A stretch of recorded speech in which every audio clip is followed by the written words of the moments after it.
Hello guys, good morning. नमस्कार सगळ्यांना. कसं काय आहे सगळे? मजेत ना? आणि मजेतच असायला हवं. तर चला, आजच्या दिवसाची छान अशी सुरुवात झालेली आहे आणि पुन्हा एकदा मी पूजा तुमच्या सगळ्यांचे स्वागत करते माझ्या आजच्या एका नवीन ब्लॉगमध्ये.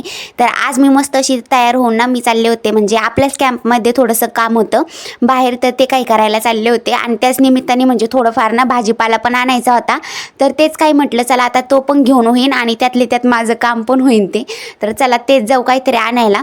आणि इतकी घाई होती ना, कारण की सकाळ सकाळीच फौजींचा फोन आलता की अचानकच म्हणजे प्रत्येक शुक्रवारी आणि मंगळवारी म्हणजे कॅम्पच्या आता आमच्या भाजी येत असते विकण्यासाठी ना, तर खूप जण म्हणजे गर्दी होऊन जाते तिथं. म्हणजे लवकरच संपून जाती आणि फ्रेश व्हेजिटेबल्स येतात ना, त्यामुळे खूप गर्दी असते तिथं. तर आम्ही काय लवकर गेलो, मग आंघोळ तर केली भडाभडा पटकन आणि लवकर गेलो आणि बाकीचं सगळं काम तसंच ठेवलं होतं घरी. तर ते काही उरकण्यासाठी म्हटलं आता नंतरचा टाईम आहे, तर मग पहिल्यांदा ना भाजीपाला वगैरे काही घेतला तिथं मस्त असा. आणि एक खटी खूपच भाजीपाला घेऊन आले, कारण की परत आठवड्याभराचं टेन्शन नाही अशामुळं. आणि कधी पण मी भाजीपाल्याच्या ठिकाणी तिथे घ्यायला गेले ना, आरू मॅडमला आमच्या आता म्हणजे कळलं की तिथं आईस्क्रीमसुद्धा असते. तर ती आईस्क्रीमचा डबा बघून पार वेडी झालती. तर तिने मला अखेर शेवट आईस्क्रीम घ्यायलाच लावली आणि मी काही मला चोकोबार घेतला आणि तिला काही ती डब्यातली आईस्क्रीम घेतली. तिला डब्यातली आईस्क्रीम ना खूप जास्त आवडती, यामुळे ना तिने अखेर शेवट मला ती घ्यायलाच लावली तिथं. त्याशिवाय काही ती दुकानातून निघूनच देत नव्हती मला. तर म्हटलं चला आता तिच्या निमित्ताने ना मला पण काहीतरी खायला भेटेल, तर मी काही घेऊनच आले मग मस्त अशी.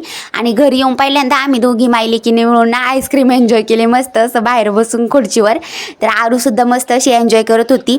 आणि आश्चर्य म्हणजे ना, तिने इथून मागं कधीच आईस्क्रीमचा हट्ट केला नव्हता आणि खाल्लीसुद्धा नव्हती. पण यावेळी आता कसं काय या उन्हाळ्यात तिला खूपच जास्त आईस्क्रीम आवडायला लागली, म्हणजे खातीये बऱ्यापैकी आणि चांगला इंटरेस्ट दाखवते आता आईस्क्रीममध्ये.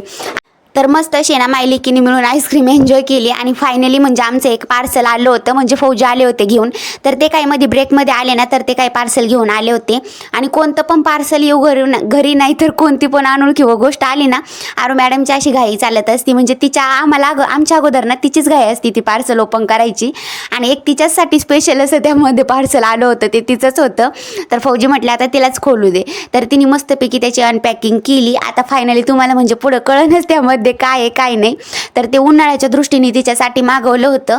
तसं तर म्हणजे इथं काही गरज नाही, पण तरी पण गरज जर पडलीच तर म्हणून आपलं जवळ ठेवलेलं बरं, यामुळं काही घेतलं होतं. आणि खूप छानपैकी मस्त असं आणि खूपच कमी प्राईजमध्ये भेटलं नाही ऑनलाईन, तर यामुळं घेतलं. कारण की मार्केटमध्ये याची प्राईज विचारली होती ना, तर खूपच जास्त होती, यामुळं ते काही घ्यायला आम्ही गेलो नाही, तर मग ऑनलाईनच बोलवलं. तर फायनली यात आहे म्हणजे छोटूसा आरूचा फॅन. म्हणजेच ना खूपच छान क्वालिटी आली होती, कारण की जेव्हा बघितलं ना ओपन करून पार्सल मला तर खूपच जास्त आवडलं. कारण की या प्राईजमध्ये ना म्हटलं खूप छान प्रकारे म्हणजे बेस्ट असं भेटलं आहे, चांगलंच प्रोडक्ट. तर कुठंतरी असं ऑनलाईन म्हणजे जे आपल्याला परवडणारं असतं ना ते काही घेतलं ना, तर म्हणजे मनाला पण खूपच शांती वाटते आणि चांगलं पण वाटतं की एवढं जास्त आपल्याला परवडलं, कमी किमतीला भेटलं. तर मी अशा गोष्टी ऑनलाईन बोलवत असते की ज्या आपल्याला म्हणजे मार्केटपेक्षा कमी प्राईज म्हणजे भेटतात आणि त्यात क्वालिटी पण चांगली येईल ना, तर अशा काही वस्तू मी घेत असते. आणि यातली यात ना फौजीने तिला मस्त असं ते म्हणजे चालून पण दाखवलं, तर तिचं रिॲक्शन बघा किती छान प्रकारे करते. आणि तिला समजून गेलं की हा फॅन माझ्यासाठीच आहे छोटूसा.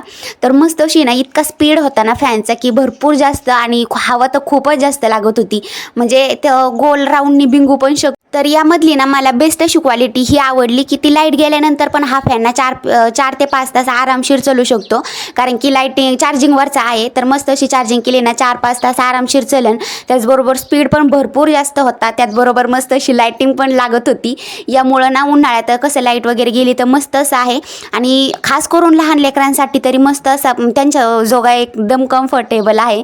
किंवा कारण की लाईट गेल्यानंतर ना लहान लेकरं कसं म्हणजे फॅन वगैरे काही चालू नसून उन्हाळ्यात खूप गरमी असती तर लवकर उठून जातात. आरू मॅडमचं सुद्धा असंच आहे, तिला काही कूलरची किंवा फॅनची सवयच आहे लहानपणापासून ना, तर यामुळं खास तिच्यासाठी घेतलाय की जेणेकरून इथं जर लाईटीचा काही घोटाळा झाला ना उन्हाळ्यात तर मस्त असं तिच्या जोगा तरी लावता येईल. तर यामुळं तर हा छोटूसा फॅन बघून ना आरू तर खूपच खुश झाली होती. आणि आजचा ब्लॉग असाच काहीतरी होता छोटूसा असा, आणि तो तुम्हाला कसा वाटला ना मला नक्की कळवा कमेंटमध्ये. त्याचबरोबर आपल्या ब्लॉगला तुमचं खूप सारं प्रेम देत चला. तर चलो इथून पुढे पण भेटत जाऊ अशाच ब्लॉगमध्ये. तोपर्यंत बाय बाय, सी यू.